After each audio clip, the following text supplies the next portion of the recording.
Hello students, welcome to on this channel entrance world. आज की video बहुत important है उन सभी बच्चों के लिए जो भी बच्चे क्लास 12th का केमिस्ट्री बोर्ड प्रैक्टिकल देने जा रहे हैं, क्योंकि उनकी बहुत सारी क्वेरीज होती हैं कि सर लैब के अंदर हम कैसे उस प्रैक्टिकल को परफॉर्म करें, कैसे उसको हम करें और कैसे हमें 30 में 30 मिल जाएँ।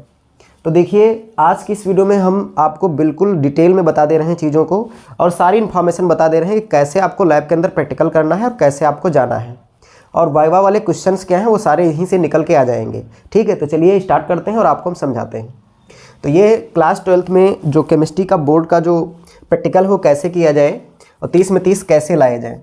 तो सबसे पहले उसका ब्यौरा पता करना चाहिए, आपको मालूम होना चाहिए कि क्या क्या हमारे सिलेबस में है, क्या क्या हम लोगों को करना होता है, कैसे 30 में 30 मिलते हैं। पहला क्या है, वॉल्यूमेट्रिक एनालिसिस। ये अपने 8 नंबर का है। कंटेंट बेस्ड एक्सपेरिमेंट 6 नंबर का है। साल्ट एनालिसिस 8 नंबर का है। प्रोजेक्ट वर्क जो आप लोगों को हमने बनवाया है वो 4 नंबर का है। क्लास रिकॉर्ड मतलब लैब मैनुअल प्लस वाइवा जो है 4 नंबर का है। ठीक है, 4 मार्क्स का। तो ओवरऑल ये हो गया अपने पास 30। अब है क्या, वॉल्यूमेट्रिक एनालिसिस में हम लोग करते हैं टाइट्रेशन। कितने प्रकार की टाइट्रेशन होता है, कैसे किया जाता है, बिल्कुल डिटेल में आपको बता दे रहे हैं। स्टेप बाय स्टेप आपको फॉलो करना है और लिख लेना है। इसको आप लिख के लाइएगा साथ में एक पेज पे, बढ़िया से इसको उतार लेना है आपको और उसको लेके आना है, क्योंकि यहीं से अगर चीज़ों को समझ गए ना तो वहाँ प्रैक्टिकल करने में कोई दिक्कत नहीं होगी। 15 मिनट के अंदर आपके प्रैक्टिकल हो जाएंगे, 15-20 मिनट के अंदर। हर अलग अलग मतलब 3 हमको करना है तो लगभग 1 घंटे में प्रैक्टिकल आपका खत्म हो जाएगा। तो वॉल्यूमेट्रिक एनालिसिस कितने नंबर का है, 8 नंबर का हमने आपको बताया। वॉल्यूमेट्रिक एनालिसिस पे जरा फोकस करना, आपको कैसे करना है। आप लोगों को हमने करा रखा है प्रैक्टिकल्स, ठीक है, और इसी से आपको रिलेट करना है कि किस प्रकार से आपको फिर से याद करना है। तो देखिए, हम आपको याद कराते हैं। जो वॉल्यूमेट्रिक एनालिसिस है इसमें हम लोग करते हैं क्लास 12th में टाइट्रेशन। और टाइट्रेशन यहाँ पे हमारे पास 2 चीज़ें का होता है। एक तो ऑक्जेलिक एसिड वर्सेस केमेनोफोर, दूसरा मोहर साल्ट वर्सेस केमेनोफोर। ध्यान से इसको समझिएगा। ऑक्जेलिक एसिड का हमने ये देखो फार्मूला लिख रखा है, COOH सिंगल बॉन्ड COOH.6H2O। ध्यान से समझिए। इसका जब मोलर मास आप निकालेंगे तो 126 आएगा। ध्यान से समझना। मोहर साल्ट जो है वो ये फार्मूला है FeSO4 NH4 का होल ट्वाइस SO4.6H2O। इसको हम मोहर साल्ट बोलते हैं। दूसरा क्या है, फेरस अमोनियम सल्फेट के भी नाम से इसको हम जानते हैं। इसका अगर मोलर मास हम लोग निकालते हैं तो आता है 392 ग्राम पर मोल। ये आपको मोलर मास याद कर लेना है। आपका जो क्वेश्चन होगा, आपके पास 3 प्रैक्टिकल्स होंगे, 3 आपको करना होगा। Volumetric, content, salt. आपको चिट दे दी जाएगी, स्लिप दे दिया जाएगा। स्लिप में आपको ऐसे लिखा होगा, उसमें पहला ऐसे लिखा होगा टू प्रिपेयर M/10 और M/10T। इन तीनों में से कोई एक लिखा होगा। मोहर साल्ट सोल्यूशन है ना, और to find the strength and the concentration of unknown solution. इस प्रकार से आपको लिखा होगा और आपके लैब मैनुअल में भी लिखा हुआ है। ठीक है, तो जरा ध्यान से समझिए कैसे हमको प्रिपेयर करना है, कैसे हमें टाइट्रेशन करना है। पहला हमने क्या बताया है, ऑक्जेलिक एसिड वर्सेस केमेनोफोर। दूसरा मोहर साल्ट वर्सेस केमेनोफोर। 2 ही है लैब में, 2 ही आपको करना है। ठीक है, तो ऑक्जेलिक एसिड का मान लीजिए आप केमेनोफोर के साथ करना है या मोहर साल्ट का केमेनोफोर के साथ करना है। ठीक है, केमेनोफोर जो होगा पोटेशियम परमैंगनेट, इसका सोल्यूशन हमने बना के रख दिया है। उसकी मोलैरिटी जो है वो हमें मालूम है, उसकी स्ट्रेंथ क्या है वो भी हमें मालूम है। तो वो आपके लिए अननोन सोल्यूशन हो गया। ठीक है, और उसी अननोन सोल्यूशन का आपको क्या करना होगा, हर एक उसमें मोलैरिटी और स्ट्रेंथ फाइंड करना होगा। Strength in the sense of concentration है ना, मोलैरिटी और स्ट्रेंथ आपको फाइंड करना होगा उसी अननोन सोल्यूशन का। तो कैसे हमें करना है, मान लीजिए आपके पास ये लिखा हुआ है to prepare M/10 standard solution of oxalic acid and with the help of it find the molarity and strength of a unknown solution, मतलब केमेनोफोर सोल्यूशन का। तो कैसे होगा जरा देखिए कैसे हमें करना है। तो आपको हम एक पुड़िया बना के दे देंगे, मोहर साल्ट का होगा या तो ऑक्जेलिक एसिड का होगा, वो आपको यहाँ से पता चल जाएगा। M/10 लिखा होगा तो आप पहचान लेंगे। मान लीजिए आपका मिला ऑक्जेलिक एसिड या मान लीजिए आपका मिला मोहर साल्ट, जो भी आप एज्यूम करना चाहते हैं कर सकते हैं। आपको एक से हम एक्सप्लेन कर देंगे। जैसे मान लीजिए ऑक्जेलिक एसिड आपको मिल गया, ठीक है, तो ऑक्जेलिक एसिड कैसे वे करना है, कैसे उसको बनाना है, उसको ज़रा समझिएगा। मान लीजिए ऑक्जेलिक एसिड आपको मालूम हो गया है और ये केमेनोफोर है। इसकी स्ट्रेंथ और इसी का आपको जो है इसका मोलैरिटी फाइंड करना है। अब ऑक्जेलिक एसिड की मोलैरिटी कैसे बनाएंगे देखिए ज़रा। मोलैरिटी का फार्मूला क्या होता है, W divide by M into capital V, ये क्या है लीटर, यानी number of moles of solute present in 1 litre of a solution. तो यहाँ पे क्या है, मोलैरिटी इक्वल टू क्या है, W upon M into V। W क्या है, वेट ऑफ सोल्यूट, M क्या है, molar mass of solute, V क्या है, वॉल्यूम ऑफ सोल्यूशन। तो जरा ध्यान से समझिएगा, आपको मोलैरिटी दी रखी है, देखिए आपके जो स्लिप होगी उसमें पहला क्वेश्चन ऐसे लिखा होगा M/10 का मान लीजिए बनाना है, किसका बनाना है, M/10 का। तो आप मोलैरिटी दे दी गई M/10, आप M/10 इज इक्वल टू क्या हो जाएगा, W हम कैसे निकालेंगे, वही तो हमें वे करना होगा कि ऐसे हम कितना ले लें, उससे हम कैसे फाइंड करेंगे। M क्या है, जैसे मान लीजिए आपको हमने ऑक्जेलिक एसिड दिया है तो इसका मोलर मास हमने निकाल लिया 126, आप यहाँ पे 126 रख देंगे। मान लीजिए आपका मोहर साल्ट है तो इसका मोलर मास आप क्या लिख देंगे, 392, ध्यान समझ लीजिए, इंटू V। वॉल्यूम क्या होगा, आपको कम बनाना होगा, 1 लीटर तो बनाना नहीं होगा, आपको 250 ml बनाना है, 250 ml है ना, तो हमने क्या लिख दिया 250 ml। अब सिंस ये क्या था, लीटर में था तो ये ml में रखा है, तो इसको क्या कर देंगे 1000 से मल्टीप्लाई कर देंगे।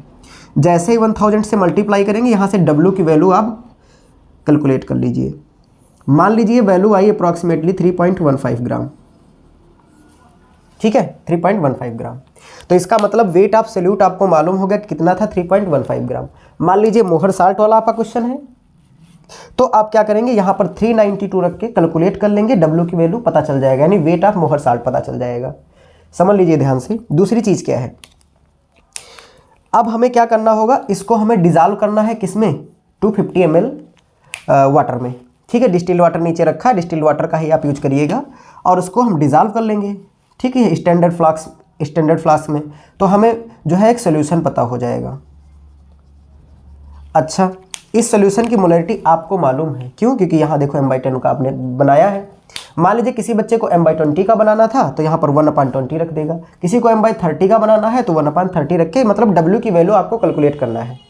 उतना ही आप ऑक्जेलिक एसिड या मोहर साल्ट आप वे कर लेंगे और उसको आप डिजॉल्व कर लेंगे, ये आपका बन गया नॉन सोल्यूशन। इसी चीज़ को हम बोलते हैं स्टैंडर्ड सोल्यूशन। स्टैंडर्ड सोल्यूशन का मतलब ये होता है जिसकी हमें मोलैरिटी कॉन्सेंट्रेशन से मालूम हो, तो ये आपका मिल गया नॉन सोल्यूशन। अब ब्यूरेट के अंदर KMnO4 सोल्यूशन भरा होगा, नहीं भरा है आप नीचे से उठाइए, ब्यूरेट के अंदर फिल कर लीजिए, बिल्कुल अपर मेनिस्कस मतलब 0 तक फिल कर लीजिए। ब्यूरेट कैसी होती है वो आपको मालूम है, तो ध्यान से समझिएगा। फिर क्या करना है, ये जो आपका सोल्यूशन बना है ये 250 ml आपने बना रखा है। अब आपको इसमें से 20 ml पिपेट से जो है ले लेना है, शक कर लेना है, कितना, 20 ml। 20 ml आपको एक कोनिकल फ्लास्क में ले लेना है, ठीक है, ध्यान समझिए। कोनिकल फ्लास्क में आपको क्या लिया, 20 ml जो आपने सोल्यूशन बनाया है उसको पिपेट से शक करके निकाल लिया इसमें, ठीक है, कोनिकल फ्लास्क में। अब क्या करना है, ब्यूरेट के नीचे आपको इसको रख देना है, ठीक है। इंडिकेटर वगैरह जो भी यूज होते हैं उसको आप यूज कर लीजिएगा, ठीक है। फिनोल्फथलीन हो गया, मोहर साल्ट वाले के साथ देखिए जरा ध्यान से, चलो बता ही देते हैं। इसके साथ करेंगे तो फिनोल्फथलीन की हम 4-5 बूंद इसमें डाल लेंगे इंडिकेटर। जब मोहर साल्ट के साथ करेंगे तो जो है हम लोग H2SO4 का यूज कर लेंगे, half test tube diluted H2SO4, half test tube हम लोग उसमें डाल देंगे इसी में, ठीक है, समझ गए हो ना, नहीं तो आएगा नहीं कलर। फिर से एक बार सुन लीजिए कि अगर हम ऑक्जेलिक एसिड वाला लेंगे तो इसमें हम फिनोल्फथलीन इंडिकेटर यूज कर लेंगे 4-6 बूंद, और हम अगर मोहर साल्ट वाला करेंगे तो इसमें हम H2SO4 डाल देंगे, ठीक है, ऑक्सीडाइज करने के लिए। अब क्या होगा जरा देखिए, अब ब्यूरेट से इसमें ड्रॉप वाइज KMnO4 डालिए, जैसे डालेंगे कलर आपका क्या हो जाएगा, डिक्लराइज हो जाएगा, खत्म हो जाएगा। धीरे धीरे धीरे धीरे ड्रॉप वाइज डालते रहिए, डालते रहिए, डालते रहिए। फिर एक ऐसा पॉइंट आएगा जिस पर ये कलर जो है डिक्लराइज नहीं होगा, मतलब पूरा पिंक कलर हो जाएगा, लाइट पिंक कलर। क्या हो जाएगा, लाइट पिंक कलर। वही उसका क्या है, एंड पॉइंट। ये सब क्या है, एंड पॉइंट, ये सब आगे डिस्कस करने वाले हैं नेक्स्ट वीडियो में, तो जरा ध्यान समझिए। ये आपका लाइट पिंक कलर हो गया। अभी प्रैक्टिकल के बारे में देखिए कैसे करेंगे। लाइट पिंक हो गया, आप ब्यूरेट की रीडिंग नोट कर लीजिए। मान लीजिए ये 0 से जो ब्यूरेट सा जो उसके अंदर लगा वॉल्यूम वो लगा 10 ml। आप वो नोट कर लीजिए कि आपने लाइट पिंक कलर कितने KMnO4 पे हुआ, कितना KMnO4 का सोल्यूशन आपने उसके अंदर डाला है, तो ये लाइट पिंक कलर आया है, ठीक है, समझ गए। अब देखिए प्रोसेस क्या है, इसके आगे कैसे कैलकुलेट करेंगे। तो ये आपको पता चल गया, ब्यूरेट रीडिंग पता चल गया, 20 ml पिपेट आपने शक किया था वो मालूम हो गया। अब हम क्या करेंगे, देखिए एक इक्वेशन होती है M1V1 = M2V2, equation of dilution. ये हम ऑक्जेलिक एसिड के लिए लगाएंगे, ये हम KMnO4 के लिए लगाएंगे। ऑक्जेलिक एसिड की जगह पे अगर आपका मोहर साल्ट है तो आप मोहर साल्ट के लिए यूज कर सकते हैं। एमोन क्या है? मोलैरिटी। ध्यान समझिए, किसकी जो आपने सोल्यूशन बनाया था, चाहे वो मोहर साल्ट हो चाहे वो ऑक्जेलिक एसिड हो, ठीक है। मान लीजिए आपने ऑक्जेलिक एसिड बनाया तो उसकी मोलैरिटी कितना यहाँ पे रखा, देखिए 1/10। अगर 1/20 रखते तो आप 1/20 ले लेते, 1/30 रखते तो आप 1/30 ले लेते। तो यहाँ पर एमोन की जगह पे हम क्या पुट करेंगे, जो आपने सोल्यूशन बनाया था M/10 या M/20 या M/30 का। मान लीजिए M/10 का बनाया तो M/10 यहाँ पे पुट किया, इंटू V1 कितना आपने सोल्यूशन बनाया है, 250 ml बनाया है तो आपने 250 ml लिख लेना है, ठीक है। अब इसके लिए जरा देखिए M2 into V2, M2 into क्या V2, तो आप यहाँ पे जरा देखिए M2 क्या है यहाँ पे बताइए, मोलैरिटी ऑफ अननोन सोल्यूशन, वो ही तो आपको निकालना है इसी क्वेश्चन से। M2 V2 ब्यूरेट में कितना आपने रीडिंग लिया, मान लीजिए 10 ml या 5 ml जो भी ml लगा, वो यहाँ पर ब्यूरेट की रीडिंग लिख देना है ml में। तो यहाँ से आप M2 कैलकुलेट करेंगे, ठीक है। तो आपने मोलैरिटी कैसे निकाला, इक्वेशन क्या लगाया आपने, M1 V1 equal to M2 V2। आपने M1 मोलैरिटी आपको मालूम हुआ था और V1 क्या है यहाँ पर, जो कितना आपने ml, सॉरी हाँ कितना 20 ml है ना, आपने पीपेट से कितना सक किया तो वो क्या हो गया 20 ml, 250 ml नहीं, 250 ml तो आपने बनाया है पूरा सोल्यूशन, सॉरी। तो यहाँ पे आपको कितना रखना पड़ेगा 20 ml, क्योंकि आपने सक कितना किया पीपेट से 20 ml किस ऑक्जेलिक एसिड, तो ये रख दिया हमने 20, ये हो गया 1/10। M2 क्या हो गया, M2 क्या है, मोलैरिटी किसकी है, KMnO4 की। V1 कितना है इसमें, ब्यूरेट रीडिंग, ब्यूरेट यहाँ पे हमने मल्टीप्लाई किया तो M2 की वैल्यू निकल आई, जितना भी निकल आया यही इसकी क्या हो गई, मोलैरिटी। पहला कॉन्सेप्ट खत्म, यानी आपने मोलैरिटी निकाल दिया किसका, अननोन सोल्यूशन का। अब उसका क्या निकालना है, स्ट्रेंथ। स्ट्रेंथ कैसे निकलता है जरा देखिएगा स्ट्रेंथ क्या होता है, इसी फार्मूले में ये आपको निकाल देना है। ये क्या है, स्ट्रेंथ है W/V। तो W/V निकालेंगे तो मोलैरिटी इंटू क्या हो जाएगा, molar mass, molarity into molar mass. KMnO4 का स्ट्रेंथ निकालना है तो मोलर मास किसका रखेंगे हम, KMnO4 का। तो स्ट्रेंथ का फार्मूला क्या हो जाएगा बताइए, स्ट्रेंथ का फार्मूला क्या हो जाएगा, स्ट्रेंथ इज इक्वल टू हम क्या निकालते हैं, मोलैरिटी इंटू किसका, मोलर मास। मोलैरिटी किसकी भाई, जितना यहाँ पे आपने निकालना है किसका निकाला है, M2 मतलब KMnO4 का निकाला है, तो वो यहाँ पे रख देना है। मल्टीप्लाई किससे कर देना है, KMnO4 के मोलर मास से। KMnO4 का मोलर मास कितना होता है 158, आप सॉल्व कर सकते हैं, निकाल लीजिएगा। तो ये 158, ये यहाँ से क्या निकल के आ गया, स्ट्रेंथ। तो ये पहला वॉल्यूमेट्रिक एनालिसिस आपका कंप्लीट हो गया। कैसे निकालना है हमने आपको प्रोसेस बता दिया है, आप इसको रिपीट करके देख सकते हैं, समझ गए। तो यहाँ से हम ऐसे निकाल सकते हैं। तो यहाँ हमारा वॉल्यूमेट्रिक एनालिसिस हो गया। अब आप इसमें जो है कई सारे क्वेश्चंस हैं, स्टैंडर्ड सोल्यूशन क्या है, नॉन सोल्यूशन क्या है, नॉन सोल्यूशन क्या, एंड पॉइंट किसे कहते हैं, क्यों ऐसा होता है, ये हम जो वाइवा के क्वेश्चन है वो नेक्स्ट वीडियो में चर्चा कर लेंगे। तो यहाँ पे हमारा वॉल्यूमेट्रिक एनालिसिस फिनिश हो गया। अब हम लोग डिस्कस करने वाले हैं कंटेंट बेस्ड एक्सपेरिमेंट, मतलब फंक्शनल ग्रुप को कैसे हम डिटेक्ट करेंगे। तो वैसे तो प्रोसेस बहुत लंबा है, लेकिन क्लास 12th के लेवल पे हम लोग जो प्रोसेस बताने वाले हैं आपको बहुत बेसिक बताने वाले हैं, क्योंकि आप वो चीज़ पढ़ भी रखें। तो अब जरा इधर चलिए, इधर हम लोग डिस्कस करते हैं। हमने लिख दिया है कंटेंट बेस्ड एक्सपेरिमेंट्स, राइट। तो कंटेंट बेस्ड एक्सपेरिमेंट में आपको 2-3 टेस्ट ट्यूब में लिक्विड दिए जाएंगे, समझिए ध्यान से। ऑर्गेनिक केमिस्ट्री में आपको फंक्शनल ग्रुप कैसे पहचानना है बहुत अच्छा तरीका है, समझिएगा। हमने जो तुमको बताया, हम जो तरीका बताने वाले हैं ये बहुत आसान तरीका है। वैसे तो बहुत डिफ़िकल्ट है, प्रिलिमिनरी टेस्ट करो फिर उसका कन्फर्मेटरी टेस्ट करो तो बहुत प्रोसेस है लंबा। इतने कम समय में आप कैसे पहचान सकते हैं उसको ज़रा देखिए। आपको 2-3 टेस्ट ट्यूब में ये लिक्विड दे दिए जाएंगे, चाहे वो एथेनॉल हो, चाहे वो फिनॉल का हो, चाहे वो कार्बोनिल में कोई एल्डिहाइड का हो, बेंजल्डिहाइड या फॉर्मल्डिहाइड का लिक्विड, चाहे वो बेंजोइक एसिड को हम लोग डिजॉल्व करके तुमको दे दें। यानी ये हमारे पास हो सकता है। इतने ही फंक्शनल ग्रुप आपके सिलेबस में है, आप लोग देखिए जरा।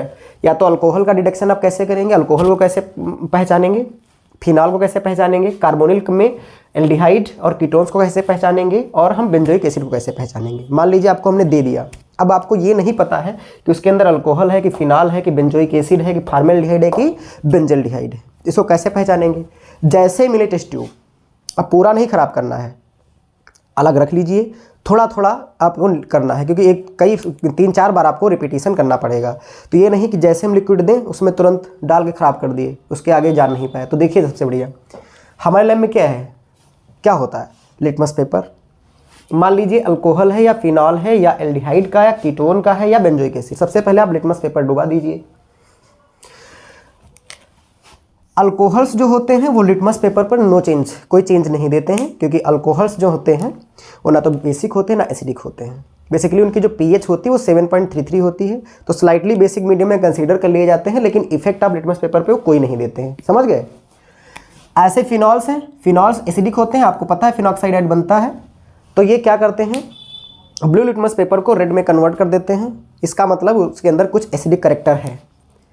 दूसरा चीज़ क्या है, जो बेंजल्डिहाइड है ये भी लिटमस पेपर पर इफेक्ट नहीं देता है, लेकिन जो फॉर्मेल्डिहाइड है ये एसिडिक होता है, लिटमस पेपर पर इफेक्ट देता है। और बेंजोइक एसिड तो आप जानते ही हैं ब्लू लिटमस पेपर को किस में कन्वर्ट करेगा, रेड, क्योंकि उसके अंदर पहले से एसिड है। तो आप डुबा के देखेंगे, अगर लिटमस पेपर टर्न हो रहा है ब्लू से रेड, तो आपके पास पॉसिबिलिटी कौन कौन सी, या तो फिनॉल होगा, या तो फॉर्मेल्डिहाइड होगा, या तो क्या होगा, बेंजोइक एसिड होगा। तीन ही आपके पास पॉसिबिलिटीज हैं। अब ध्यान से समझिए, अगर वो नहीं ऐसा कर रहे हैं तो ये तीनों आप दिमाग से हटा दीजिए, चार्ट बना लीजिएगा, ध्यान समझिए कौन कौन से, फिनॉल, फॉर्मेल्डिहाइड, क्योंकि यही हम लोग देंगे, और ये क्या है, बेंजोइक एसिड। मान लीजिए ब्लू से रेड हो रहा है तो आप इनमें दिमाग लगाइए, ब्लू से रेड नहीं हो रहा तो आप इनमें दिमाग लगाइए। मान लीजिए कि इसमें हम दिमाग लगाने जा रहे हैं, देखिए जरा कैसे होगा। अब क्या है, तुरंत हम ये भी चेक कर लेंगे कि जो एसिड होते हैं वो NaHSO3 के साथ रिएक्शन करेंगे कुछ ऐसे।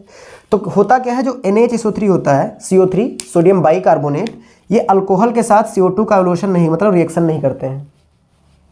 लेकिन जो फिनॉल्स हैं इनके साथ भी नहीं करेंगे। ध्यान समझिए, जो हमारे पास एल्डिहाइड है इनके साथ रिएक्शन कर जाते हैं, CO2 का एवोल्यूशन होता है, और बेंजल्डिहाइड भी कर देता है, और बेंजोइक एसिड भी कर देता है। तो आप तुरंत उसके अंदर क्या डालेंगे बताइए, NaHCO3। तो अगर वहाँ से CO2 निकल रहा है तो उसमें अब दो ही पॉसिबिलिटी बची हैं, क्या है, या तो SCHO होगा, या तो फिर वो क्या होगा, या तो मतलब बेंजल्डिहाइड होगा, या तो क्या होगा, बेंजोइक एसिड होगा। यानी फिनॉल NaHCO3 के साथ CO2 का एवोल्यूशन नहीं करेंगे। तो हमारे पास अब दो ही तीन चीज़ें बची। ठीक है, ऐसे हम लोग चेक करेंगे। तो अब हमारे पास कंफर्मेटरी टेस्ट क्या है, जरा देखिए। अब मान लीजिए आपका अल्कोहल जो पार्ट है वो हम किसके लिए करते हैं, सीरिक अमोनियम नाइट्रेट से करते हैं। अब आपको ये कंफर्म हो गया कि इधर का पार्ट नहीं, मान लीजिए आपके पास, अब आपके पास पॉसिबिलिटी है अल्कोहल और फिनॉल की, तो उसके लिए हम किसका टेस्ट करते हैं, सीरिक अमोनियम नाइट्रेट का। सीरिक अमोनियम नाइट्रेट का ऑरेंज रेड क्रिस्टल बना के हमने सोल्यूशन रख दिया है और आपके लैब में होगा। तो सीरिक अमोनियम नाइट्रेट के साथ क्या होता है, जरा उसको ध्यान से समझिए। जैसे ही अल्कोहल्स को सीरिक अमोनियम नाइट्रेट में मिक्स करेंगे तुरंत रेड कलर आ जाएगा, बहुत बढ़िया रेड कलर। और लेकिन फिनॉल्स जो होते हैं वो डार्क रेड ब्राउन कलर देते हैं, वो थोड़ा और डार्क रेड कलर दे देंगे, थोड़ा सा ब्राउन कलर का। तो ये सीरिक अमोनियम नाइट्रेट के साथ आप टेस्ट कर सकते हैं। अगर ये मालूम हो गया कि हमारे पास फिनॉल अल्कोहल्स में से कोई दो में से एक है, तो हम सीरिक अमोनियम नाइट्रेट के साथ कर सकते हैं। लेकिन अब ये डार्क रेड लिखा है, आप रेड और डार्क रेड में कंफ्यूज हो जाएंगे, आप नहीं पहचान पाएंगे। तो हम FeCl3 टेस्ट कर लेते हैं। जो अल्कोहल्स होते हैं वो FeCl3 टेस्ट के साथ रिएक्शन नहीं करते हैं, मतलब उनके साथ वो कोई कलर नहीं देते हैं। कौन, अल्कोहल्स। लेकिन जो फिनॉल्स होते हैं वो तुरंत वॉयलेट कलर दे देते हैं। कौन, फिनॉल्स। समझो ध्यान से, अलग अलग सब है प्रोसेस। FeCl3 अल्कोहल्स के साथ कोई कलर नहीं देंगे, लेकिन अगर फिनॉल है तो वो क्या कलर दे देगा, वॉयलेट कलर दे देगा। तो इसका मतलब ये कंफर्म हो गया कि फिनॉल ही है। और अगर आपको ज़्यादा कंफर्म करना है तो फिनॉल में आप क्या करेंगे, Br2 वाटर डाल देंगे। ब्रोमीन वाटर अल्कोहल्स कभी देते नहीं हैं, लेकिन ब्रोमीन वाटर हमने करा रखा है। जैसे फिनॉल में Br2 वाटर डालेंगे, जैसे वो लिक्विड डालेंगे तुरंत वाइट प्रेसिपिटेट आ जाएगा, ठीक है, वाइट कलर का। तो ये हो गया अपना अल्कोहल और फिनॉल का सिस्टम। अब एग्जामिनर यहाँ से पूछता है, जैसे मान लीजिए आपका फिनॉल हो गया, आपने कहा उन्होंने कहा कैसे पहचाना इसको, तो आप बताएंगे लिटमस पेपर ब्लू से रेड किया, फिर हमने NaCO3 डाला, कोई वॉल्यूशन नहीं हुआ, फिर सीरिक अमोनियम नाइट्रेट के साथ डार्क रेड कलर दिया, तो वो पूछेगा कि कैसे, वो क्या कंपाउंड बना, कॉपी पे आप लिखिए। दूसरी चीज़ क्या है कि आप कैसे डिस्टिंग्विश कर दिए कि ये तो अल्कोहल और फिनॉल दोनों देते हैं सीरिक अमोनियम नाइट्रेट, तो आपका क्या जवाब होगा कि हम FeCl3 डाले थे। FeCl3 अल्कोहल के साथ रिएक्शन नहीं किए, मतलब उसके साथ कोई कलर नहीं दिया, लेकिन फिनॉल के साथ वॉयलेट कलर दे दिया। तो इसका मतलब क्या है कि ये फिनॉल है। तो अब ये रिएक्शन हमने लिख दिया, इनको ध्यान से पढ़ लीजिएगा, देख लीजिएगा। ये रिएक्शन अल्कोहल के साथ जो रेड कलर हमने लिखा था वो ये लिखा हुआ है रेड कलर, और जब ये फिनॉल के साथ करते हैं तो केवल 2 मॉलिक्यूल, तो ये डार्क रेड ब्राउन कलर देते हैं। दूसरी चीज़ क्या है, जो हमने फिनॉल की रिएक्शन FeCl3 के साथ अभी कराया था, तो वो ये वाला इक्वेशन बनेगा, फिनॉक्साइड आयन का whole thrice Fe plus 3 molecule HCl के बाहर निकल जाएंगे। और फिनॉल Br2 वाटर के साथ आपने खूब रिएक्शन पढ़ा है, 2,4,6 ट्राइब्रोमो फिनॉल मिलता है। तो आई थिंक ये आपको फिनॉल और अल्कोहल के सारी डाउट्स क्लियर हो गए होंगे, कैसे हम उनको पहचानेंगे, है ना, कैसे उनको हम डिस्कस करेंगे। दूसरी चीज़ क्या है, जो कार्बोनिल ग्रुप है वो 2,4-DNP देते हैं। कार्बोनिल ग्रुप के कंपाउंड जो होते हैं वो 2,4-DNP 2,4-डाइफिनाइल हाइड्राजीन से जो रिएक्शन होता है तो हाइड्राजोन कंपाउंड मिलते हैं। एलिफैटिक रेड PPT देते हैं और एरोमेटिक डीप येलो PPT देते हैं। ये आप कर सकते हैं, 2,4-DNP भी बना रखा हुआ है लैब के अंदर, आप उसको इसके साथ टेस्ट कर सकते हैं कार्बोनिल कंपाउंड्स के साथ। क्या होगा, aliphatic red PPT, aromatic deep yellow. दूसरी चीज़ ये हम तो अभी बाद में डिस्कस करेंगे। अब मान लीजिए कि आपके पास एल्डिहाइड या एसिडिक मीडियम का कोई भी मतलब बेंजोइक एसिड आपके पास है, तो आप कैसे उसमें डिस्टिंग्विश करेंगे। तो मान लीजिए आपके पास फार्मेल्डिहाइड है या बेंजल्डिहाइड है, तो आप उनमें कैसे, आपको मालूम है हमने करा दिया है Fehling solution mild oxidising agent के साथ। तो हमने यहाँ पे लिखा है, देखिए जरा, mild oxidising agent Tollens reagent, Fehling reagent, क्योंकि आपको हमने लिखाया था कि फेलिंग रीजेंट में मतलब फेलिंग सोल्यूशन के साथ एरोमेटिक एल्डिहाइड नहीं देते हैं कोई कलर। लेकिन अब देखिए एक बार फिर से रिपीट कर दे रहे हैं, क्या है टॉलेंस रीजेंट, वही आर से हमने ये लिखा हुआ है। अगर एल्डिहाइड हमारे पास है, फार्मेल्डिहाइड है, एसिटल्डिहाइड है नहीं, इसमें खाली फार्मेल्डिहाइड का आप सोचिएगा, फार्मेल्डिहाइड है तो वो क्या कर देगा, ब्राइट सिल्वर मिरर दे देगा। जैसे ही आप उस लिक्विड में थोड़ा सा डालेंगे टॉलेंस रीजेंट, तुरंत क्या हो जाएगा, ब्राइट सिल्वर मिरर ऑब्टेन्ड हो जाएगा। इसका मतलब है कि उसके अंदर एल्डिहाइड ग्रुप है, मतलब उसके अंदर हमारे पास एलिफैटिक एल्डिहाइड है। दूसरी चीज़ क्या है, अगर हम इसमें बेंजल्डिहाइड मिला दें तो बेंजल्डिहाइड भी क्या करेगा, दे देगा। ठीक है, बहुत आसानी से क्या कर देगा, दे देगा। क्यों, क्योंकि एल्डिहाइड्स जो हैं वो दे देंगे। क्या है ये, अब वो पूछेगा टॉलेंस रीजेंट का फार्मूला क्या है, तो आप याद रखिए 2Ag NH3 का होल ट्वाइस पॉजिटिव चार्ज, ये है टॉलेंस रीजेंट का फार्मूला। फेलिंग सोल्यूशन क्या है, फेलिंग सोल्यूशन से भी आप टेस्ट कर रखे हैं। फेलिंग सोल्यूशन में 2 सोल्यूशन होते हैं, सोल्यूशन A, सोल्यूशन B। जो सोल्यूशन A होता है एक्वस कॉपर सल्फेट का सोल्यूशन बनाया रखा होता है, जो सोल्यूशन B होता है वो सोडियम पोटेशियम टार्टरेट का बनाया रखा होता है। अब दोनों को हम इक्वल अमाउंट में मिलाएंगे, इक्वल अमाउंट में, तो हमको क्या मिलेगा, एक नया सोल्यूशन बनेगा, उसको हम क्या बोलते हैं, फेलिंग सोल्यूशन। अब फेलिंग सोल्यूशन भी यही ऑक्सीडाइजिंग एजेंट का काम करता है। तो जैसे इसमें हम कोई भी एल्डिहाइड ग्रुप डालेंगे तो तुरंत क्या हो जाएगा, रेडिश ब्राउन कलर ऑब्टेन्ड हो जाएगा। रेडिश ब्राउन कलर क्या इंडिकेट करेगा कि उसके अंदर एल्डिहाइड है, वो भी कैसा, एलिफैटिक है। क्या है, एलिफैटिक है। तो दूसरी चीज़ क्या है, एरोमेटिक एल्डिहाइड इसमें देगा नहीं, तो आप बेंजल्डिहाइड और फार्मेल्डिहाइड में यहाँ पे डिस्टिंग्विश कर सकते हैं बहुत आसानी से। ठीक है, दूसरी चीज़ क्या है, एसिडिक वाला, इसका जरा देखिएगा। अब ये लिटमस पेपर को इफेक्ट दिया बेंजोइक एसिड, NHCO3 के साथ इवोल्यूशन हुआ CO2 का। दूसरी चीज़ आपने एस्टरीफिकेशन रिएक्शन पढ़ा है कि एसिड को अल्कोहल के साथ कॉन्सेंट्रेट H2SO4 के प्रेजेंस में अगर रिएक्शन कराएंगे तो हमें यह एस्टर मिलता है। एस्टर में क्या होता है, फ्रूटी स्मेल होता है, जैसे फ्रूटी की स्मेल होती है वैसे उसमें स्मेल आती है। तो आप क्या कर सकते हैं कन्फर्मेटरी के लिए, मान लीजिए बेंजोइक एसिड आप सोच रहे हैं, तो उसके अंदर आप क्या डालेंगे, थोड़ा सा अल्कोहल वहीं रखा होगा, अल्कोहल डाल दीजिए, कॉन्सेंट्रेट H2SO4 थोड़ा डाल दीजिए और उसको स्मेल कर लीजिए। अगर फ्रूटी स्मेल आ रही है तो क्या होगा, एस्टर बना, यानी कि वो एसिड हमारा होगा। रिएक्शन क्या है वो तुम पढ़ रखे हो, एसिड और अल्कोहल को मिलाएंगे तो एक एस्टर मिलेगा, यहाँ से H बाहर निकल जाएगा, यहाँ पे लग जाएगा तो हमें एस्टर मिल जाएगा। तो इस प्रोसेस से आप बहुत आसानी से निकाल सकते हैं। एक बार इसको फिर से रिपीट कर लीजिए और आप इसको ध्यान से समझ लीजिए। यही 4-5 लिक्विड हैं, इन्हीं में आपको डिस्टिंग्विश करना आएगा, यहीं से आपके क्वेश्चंस पुटअप होंगे। ठीक है, दूसरी चीज़ क्या है यहाँ पर, साल्ट एनालिसिस। साल्ट एनालिसिस का हम लोग नेक्स्ट वीडियो में डिस्कशन करने वाले हैं। साल्ट एनालिसिस बहुत सिंपल है, आप उससे भी पढ़ सकते हैं, लैब मैनुअल से भी। साल्ट हमारे पास वही 3-4 साल्ट हैं, 4-5 साल्ट हैं, जैसे लेड नाइट्रेट हो गया, लेड एसीटेट हो गया, है ना, अमोनियम क्लोराइड हो गया। तो आप उनको स्मेल करके भी पहचान सकते हैं, और जो साल्ट एनालिसिस अभी हमने रिसेंट में कराया है तो उसको आप ध्यान से समझ सकते हैं और वही रिकॉल कर सकते हैं और साल्ट एनालिसिस अपने आप समझ सकते हैं। ठीक है ना। तो ये ऑर्गेनिक जो आपको प्रॉब्लम करता है वो हमने यहाँ पे पूरा डिस्कस कर दिया आपके लिए कि किस प्रकार से हम कैसे ऑर्गेनिक के कंपाउंड्स को डिस्टिंग्विश करेंगे और कैसे उनको हम पहचानेंगे। मान लीजिए आपने पहचान लिया, फिर आप दिखाने गए एग्जामिनर को कि देखिए सर हमारा बन गया है। अब वो पूछेगा इसमें क्या बना हुआ है, तो ये हमने रिएक्शंस भी लिख दिया है, 1-2 बार इसको पढ़ लीजिएगा। और वाइवा इन्हीं से आपको क्वेश्चंस हो जाएंगे, इन्हीं से आपसे क्वेश्चंस पुटअप किए जाएंगे। और वाइवा के लिए हम 10-15 क्वेश्चन अभी और बना के शेयर कर दे रहे हैं वीडियो, जिससे आपके जो वाइवा से रिलेटेड क्वेश्चंस हैं, मोस्ट रिपीटेड क्वेश्चंस हैं, वो भी आप उनका जवाब दे सकें। ठीक है, so thank you so much guys for watching this video. अगर वीडियो आपको पसंद आई है तो इसको लाइक करिए, सब्सक्राइब करिए और शेयर करिए, और हो सके जो हमारे स्टूडेंट्स हैं वो स्टेटस पे भी पुट कर दीजिए ताकि थोड़ा चैनल की रीच पहुंच जाए। Thank you very much.